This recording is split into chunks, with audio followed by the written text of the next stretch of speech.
नमस्कार दोस्तों, मैं अपनी YouTube चैनल साहित्यिक कृति में आपका स्वागत करती हूँ। जैसा कि हमने सीटेट के एसएसटी के चैप्टर वाइज हिस्ट्री के एमसीक्यूज़ को देखा था, जैसा कि हमने 2 चैप्टर को कंप्लीट कर लिया था। आज हम तीसरे चैप्टर कृषक एवं पशुपालन के जितने भी महत्वपूर्ण प्रीवियस क्वेश्चन हैं उसको देखेंगे, जो कि आपकी परीक्षा की दृष्टि से बहुत ही महत्वपूर्ण है। सीटेट का जो हिस्ट्री का चैप्टर वाइज एमसीक्यूज़ हैं, आज उसमें टॉपिक है कृषक एवं पशुपालन, जिसमें आज का पहला प्रश्न है। इसमें निम्न कथनों पर विचार कीजिए। ऑप्शन है पहला, नवपाषाण युग में आरंभिक मानव को कृषक की शुरुआत में सफलता प्राप्त हुई। दूसरा है, नवपाषाण युग में मानव ने पशुपालन करना भी प्रारंभ किया। उपर्युक्त कथन में से कौन सा कथन सत्य है? ऑप्शन में है पहला केवल ए, दूसरा है केवल बी, तीसरा है इसमें ए और बी दोनों, चौथा है न तो ए न तो बी। इसका सही उत्तर है ए और बी दोनों। नवपाषाण युग में आरंभिक मानव को कृषि की शुरुआत में सफलता मिली थी। दूसरा है इसमें नवपाषाण युग में मानव ने पशुपालन करना भी प्रारंभ किया था। अगला प्रश्न है, सबसे पहले जिस जंगली जानवर को पालतू बनाया गया था वह है। ऑप्शन पहला है भेड़, दूसरा है बकरी, तीसरा है इसमें कुत्ता, चौथा है गाय। इसका सही उत्तर है तीसरा। पहले के मानव थे, उन्होंने कुत्ता को पालतू जानवर माना था। इसका सही उत्तर है तीसरा। अगला प्रश्न है, निम्नलिखित कथनों में से कौन सा कथन सत्य है? निम्नलिखित कथनों में से कौन सा कथन सत्य है? ऑप्शन पहला है बुर्ज हुम आधुनिक उत्तर प्रदेश में स्थित है। दूसरा है गुफकाल आधुनिक पाकिस्तान में स्थित है। तीसरा है पेयमपल्ली आधुनिक आंध्र प्रदेश में स्थित है। चौथा है महगड़ा आधुनिक पाकिस्तान में स्थित है। इसका सही उत्तर है तीसरा, पेयमपल्ली आधुनिक आंध्र प्रदेश में स्थित है। इसका तीसरा आंसर है। अगला प्रश्न है, निम्न कथनों पर विचार कीजिए। ए में है नवपाषाण युग में पूरा स्थलों में कई प्रकार की मिट्टी के बर्तन मिले हैं। बी में है नवपाषाण युग के लोग कपड़े भी बुनने लगे थे। उपर्युक्त कथनों में से कौन सा कथन सत्य है? पहला है इसमें ऑप्शन में केवल ए, दूसरा है केवल बी, तीसरा है ए और बी दोनों, और चौथा है न तो ए न तो बी। इसका सही उत्तर है ए और बी दोनों। तीसरा इसका सही उत्तर है। अगला प्रश्न है, निम्न कथनों पर विचार कीजिए। ए है इसमें बुर्ज होम के लोग गड्ढे के नीचे घर बनाते थे जिन्हें गर्तवास कहते थे। दूसरा है इसमें पुरातत्वविदों को झोपड़ियों के अंदर और बाहर दोनों के स्थान पर आग जलाने की जगह मिली है। उपर्युक्त कथन में से कौन सा कथन सत्य है? ऑप्शन है केवल ए, दूसरा है केवल बी, तीसरा ऑप्शन है ए और बी दोनों, चौथा है न तो ए न तो बी। इसका सही उत्तर है ए और बी दोनों। अगला प्रश्न है, निम्न कथन पर विचार कीजिए। पहला ए है इसमें नवपाषाण युग में पूरा स्थलों से कई प्रकार की मिट्टी के बर्तन प्राप्त हुए थे। बी में है नवपाषाण युग में चावल, गेहूं और दलहन जैसी अनाज अब आहार का महत्वपूर्ण हिस्सा बन गए हैं। उपर्युक्त कथन में से कौन सा कथन सत्य है? ऑप्शन में है केवल ए, दूसरे ऑप्शन में है केवल बी, तीसरे ऑप्शन में है ए और बी, और चौथे में है इनमें से कोई नहीं। सही उत्तर इसमें है दूसरा। जैसा कि नवपाषाण युग में पूरा स्थलों में कई प्रकार की मिट्टी के बर्तन प्राप्त हुए हैं, और बी में है नवपाषाण में चावल, गेहूं, दलहन जैसी अनाज का आहार महत्वपूर्ण हिस्सा बन गए थे। इसका सही उत्तर है तीसरा, ए और बी दोनों। अगला प्रश्न है, जनजातीय लोग के संदर्भ में कौन सा कथन अनुच्छेद के आधार पर गलत है?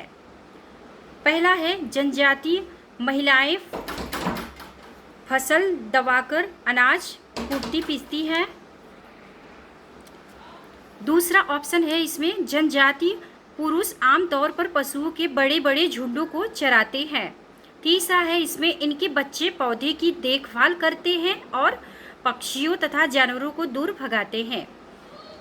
जैसा कि इसमें पूछा है गलत, अनुच्छेद के आधार पर गलत बताइए। और चौथा इसमें है उपर्युक्त में से कोई नहीं। इसका सही उत्तर है चौथा, उपर्युक्त में से कोई नहीं। अगला प्रश्न है, निम्न कथन पर विचार कीजिए। इसमें पहला है जनजाति के लोग छोटी छोटी बस्तियों में रहते थे। बी में है ज़्यादातर परिवार एक दूसरे से संबंधित होते थे। उपर्युक्त कथन में से कौन सा कथन दिए गए अनुच्छेद के आधार पर सही है?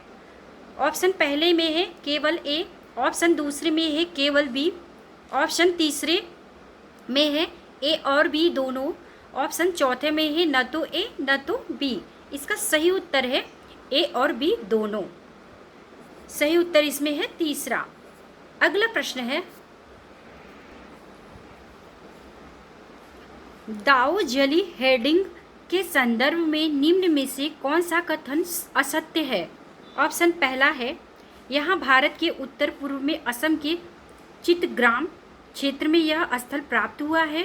दूसरा ऑप्शन है यहाँ से रखल और मूसल जैसे उपकरण मिले हैं। तीसरा है यहाँ से चौकोर और आयताकार घरों के अवशेष मिले हैं। चौथा है यहाँ के जेडाइट पत्थर भी मिला है। ऑप्शन इसमें सही है तीसरा, यहाँ से चौकोर तथा आयताकार घरों के अवशेष मिले हैं। ये असत्य पूछा है इसमें, इसका सही उत्तर है तीसरा। अगला प्रश्न है, नवपाषाण स्थलों में कहाँ गर्त आवास मिले हैं? जो नवपाषाण स्थल है वहाँ पे गर्त आवास कहाँ मिले हैं? ऑप्शन पहला है बुर्ज होम, दूसरा है कोल्ढीवा और तीसरा है चिरांद, चौथा है ब्रह्मगिरी। इसका सही उत्तर है बुर्ज होम, जहाँ पर गर्त आवास मिले हैं। इसका सही उत्तर है पहला। अगला प्रश्न है, चावल की खेती के सबसे प्राचीनतम प्रमाण कहाँ मिले हैं? ऑप्शन पहला है मेहरगढ़, दूसरा है दाओजली हेडिंग, तीसरा है चिरांद और चौथा है कोल्हाडीवा। इसमें सही उत्तर है चौथा। अगला प्रश्न है, गुफ का क्राल कहाँ स्थित है? ऑप्शन पहला है बिहार, दूसरा है जम्मू कश्मीर, तीसरा है उत्तर प्रदेश, चौथा है आंध्र प्रदेश। इसका सही उत्तर है जम्मू कश्मीर। यहाँ पे गुफ क्राल स्थित है जम्मू कश्मीर में। इसका सही उत्तर है दूसरा। अगला प्रश्न है, मानव ने किस काल में अनाज उगाना व पशुपालन करना सीखा? ऑप्शन पहला है नवपाषाण, दूसरा है मध्यपाषाण, तीसरा है पुरापाषाण, चौथा है इनमें से कोई नहीं। इसका सही उत्तर है पहला नवपाषाण काल। नवपाषाण काल में मनुष्य ने अनाज उगाना, पशुपालन करना सीखा था। इसका सही उत्तर है पहला नवपाषाण काल। अगला प्रश्न है, किस नवपाषाण स्थल में मृतक मनुष्य के साथ बकरी को दफनाने का साक्ष्य मिला है? ऑप्शन है पहला मेहरगढ़, दूसरा है चिरांद और तीसरा है कोल्ढीवा और चौथा है इसमें बुर्ज होम। सही उत्तर इसमें है मेहरगढ़। मेहरगढ़ में नवपाषाण काल में मृतक के साथ जो मनुष्य मृतक होता था उसके साथ बकरी को भी दफनाने का साक्ष्य मिला है। इसका सही उत्तर है पहला। अगला प्रश्न है, किस काल के पाषाण उपकरणों का पॉलिश किए जाने के साक्ष्य मिले हैं? ऑप्शन पहला है नवपाषाण, दूसरा है मध्यपाषाण, तीसरा है पुरापाषाण, चौथा है इनमें से कोई नहीं। सही उत्तर इसमें है पहला नवपाषाण काल में पॉलिश के साक्ष्य मिले हैं। फिर मिलते हैं हम नेक्स्ट वीडियो में नेक्स्ट चैप्टर को लेकर। अभी तक वीडियो में बने रहने के लिए आप लोगों का बहुत बहुत धन्यवाद।